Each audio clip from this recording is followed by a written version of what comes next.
யார் மணி எதுக்கு கருவறைக்குள்ள நுழைஞ்ச? சாமியோட நகையை திருட வந்தியா இல்ல சில திருட வந்தியா? ஐயோ இல்லங்க ஐயா, நான் ஒலையூருங்க ஐயா. என் அத்தையை காப்பாத்த மருந்து வாங்கிட்டு வந்தேன். இது பாருங்க, அப்ப ஒருத்தனை துரத்திட்டு வந்தான். இதான் அந்த மருந்து. இதை எடுத்துதான் நான் உள்ள வந்தேன். என் அத்தைங்க உசுரு. என்ன விஷயம்னே? என்னண்ணே பதட்டமா ஓடியாந்தா? என்னன்னு கேட்டா பதிலே சொல்ல மாட்டேங்கிற. நம்ம ஊருக்கு ஏதோ கெட்டது நடக்க போகுதுப்பா. என்னது கெட்டது நடக்க போகுதா? என்னன்னு சொல்ற? பட்டுன்னு விஷயத்த சொல்லுப்பா. நம்ம ஊர் அம்மன் கோயில் கருவறைக்குள்ள யாரோ வெளியூர் பொண்ணு உள்ள நுழைஞ்சிருக்குப்பா.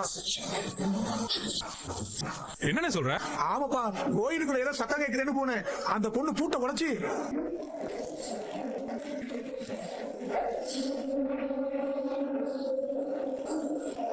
உருசை செத்து போயிட்டாங்கிறது எனக்கு என்னமோ சந்தேகமா இருக்குப்பா.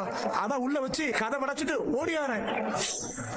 ஐயோ, இவர் சொல்றத பார்த்தா சின்னம்மா தான் கோயிலுக்குள்ள மாட்டிட்டாங்க போல இருக்கே. என்னடா இது? புருஷனை இழந்தவ எப்படி உள்ள போன? ஆத்தா கோவத்துக்கு ஆளாகி ஊரே எரிஞ்சு சாம்பலாயிருமடா. இங்கே நின்னு அம்மாவோட ஒரே பையன் இறந்து போயிட்டாருல்ல, அந்த பையனோட சம்சாரம் தானப்பா இது. ஆமாமா. ஐயோ, இந்த கருவறைக்குள்ள கன்னி பொண்ணுங்களும் விதவ பொண்ணுங்களும் வரக்கூடாதேப்பா. அப்படி வந்தா தீட்டுன்னு சொல்லி பெரிய பிரச்சனையே பண்ணிருவாங்களேப்பா. பத்தாததுக்கு வளநாட்டுல இருந்து வந்திருக்கேன்னு வேற சொல்றீங்க.